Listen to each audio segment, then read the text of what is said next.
Good morning, everyone. Today we will discuss future indefinite tense. So let's start. सबसे पहले हम जानेंगे future indefinite tense की definition क्या है. What do you mean by future indefinite? It is used when an action is promised to occur in the future. यानी ये किस समय future indefinite का हम यूज़ करते हैं? एन एक्शन, जब कोई काम प्रोमिस जिसका वादा किया गया हो करने के लिए, कब? Occur in the future, future समय में, यानी भविष्य में कोई भी काम जब फ्यूचर में किया जाएगा तो उसके लिए हम फ्यूचर इंडेफिनिट टेंस का इस्तेमाल करेंगे. अब हम इसकी फॉर्मेशन जान लेते हैं. Subject plus will shall. Shall हम आई और वी के साथ यूज करेंगे, बाकी सबके साथ हम विल का यूज करेंगे. फिर वर्ब की फर्स्ट फॉर्म का इस्तेमाल करेंगे और इसके बाद ऑब्जेक्ट. अगर नेगेटिव हो तो विल शैल के बाद हम नोट का इस्तेमाल कर देंगे. बाकी फॉर्मेशन सेम रहेगी, सिर्फ विल शैल के बाद हम नोट का इस्तेमाल कर देंगे. अगर इंटेरोगेटिव हो तो जो हमारी हेल्पिंग वर्ब है इसमें विल और शैल, हमारी हेल्पिंग वर्ब जो हैं वो सब्जेक्ट से पहले आ जाएंगी. विल शैल का इस्तेमाल हम सब्जेक्ट से पहले करेंगे, फिर वर्ब की फर्स्ट फॉर्म लगाएंगे, ऑब्जेक्ट लगाएंगे और लास्ट में साइन ऑफ इंटेरोगेशन रखेंगे. एक बार फॉर्मेशन एग्जाम्पल से पता कर लेते हैं कि जो हमने लिखे हैं वो सही हैं, इसको यानी जो मैच करते हैं. देखिए, we shall move to another city. Subject, helping verb, main verb और object. He will write a letter. Subject, helping verb, verb और ऑब्जेक्ट.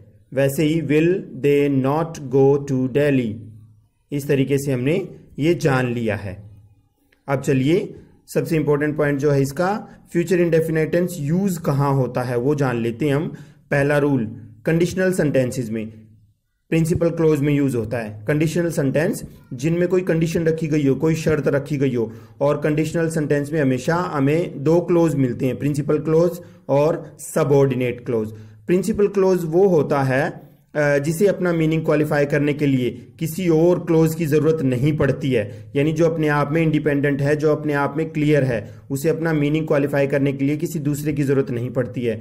लेकिन सबऑर्डिनेट क्लोज ऐसा क्लोज है जिसे अपना मीनिंग क्वालिफाई करने के लिए प्रिंसिपल क्लोज की जरूरत पड़ती है. अगर सबऑर्डिनेट क्लोज को अकेला हम लिख दें तो अपना मीनिंग क्वालिफाई नहीं कर पाएगा, उसे प्रिंसिपल क्लोज की जरूरत पड़ेगी.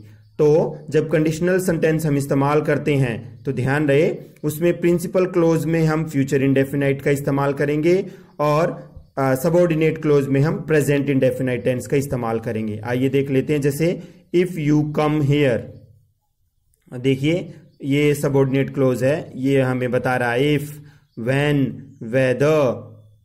इस तरीके के इस्तेमाल जहां आपको सेंटेंस मिलेंगे, वर्ड मिलेंगे, वो समझ लीजिएगा कि सबऑर्डिनेट क्लोज है. और प्रिंसिपल क्लोज देखिए, I shall help you. Subordinate clause में हमने प्रेजेंट इंडेफिनाइट और प्रिंसिपल क्लोज में हमने फ्यूचर इंडेफिनाइट का इस्तेमाल किया है. एक और एग्जांपल देख लेते हैं. शी विल कम, वह आएगी. इफ, अगर, यू राइट टू हर. ये इंडिपेंडेंट है और ये दोनों के दोनों सबऑर्डिनेट है. इनको ये डिपेंड है इसके ऊपर. इन दोनों के बिना इन दोनों का मीनिंग क्वालिफाई नहीं हो सकता है. तो ये हमारा था प्रेजेंट इंडेफिनाइट. चलिए अब फ्यूचर कंटिन्यूअस को हमने फ्यूचर इंडेफिनाइट को कर लिया है. अब बात करते हैं फ्यूचर कंटिन्यूअस टेंस की. ये कहाँ इस्तेमाल होता है, इसकी डेफिनेशन जान लेते हैं. It is used when an action is continue in future time. Future continuous tense कब यूज होता है? जब कोई काम, एक्शन चल रहा हो, कंटिन्यू हो, किसमें? फ्यूचर टाइम में. फ्यूचर टाइम में कोई एक्शन कंटिन्यू हो, प्रोसेस में हो, लगातार चल रहा हो, वो फ्यूचर कंटिन्यूअस टेंस कहलाता है. इसकी फॉर्मेशन देख लेते हैं. आइए, सब्जेक्ट, विल, शैल, इसके साथ हम बी का इस्तेमाल करेंगे, प्लस वर्ब की first form, plus ING, last में ऑब्जेक्ट. नेगेटिव हो तो subject plus will shall plus not. ध्यान रहे नॉट हमेशा थर्ड नंबर पे आएगा. अगर WH होगा तो 4 नंबर पे हो जाएगा. अदरवाइज हम हमेशा नेगेटिव सेंटेंसेस में जो नॉट है उसको थर्ड नंबर पे रखेंगे. प्लस बी प्लस वर्ब की first form plus ING then object. Interrogative में will shall plus subject plus be plus verb की फर्स्ट फॉर्म प्लस ऑब्जेक्ट और लास्ट में क्वेश्चन मार्क, इस तरीके से। अब एग्जाम्पल से पता कर लेते हैं। She will be staying there. I shall be eating banana. देखिए शी सब्जेक्ट, हेल्पिंग वर्ब, फिर हमने बी का इस्तेमाल किया, फिर मेन वर्ब और फिर ऑब्जेक्ट, इस तरीके से। आई शैल बी ईटिंग बनाना। तो अब बात करते हैं uses of future continuous. Future continuous कहाँ कहाँ इस्तेमाल होता है। सबसे पहला रूल क्या है, to express a continuous action in future at the given moment.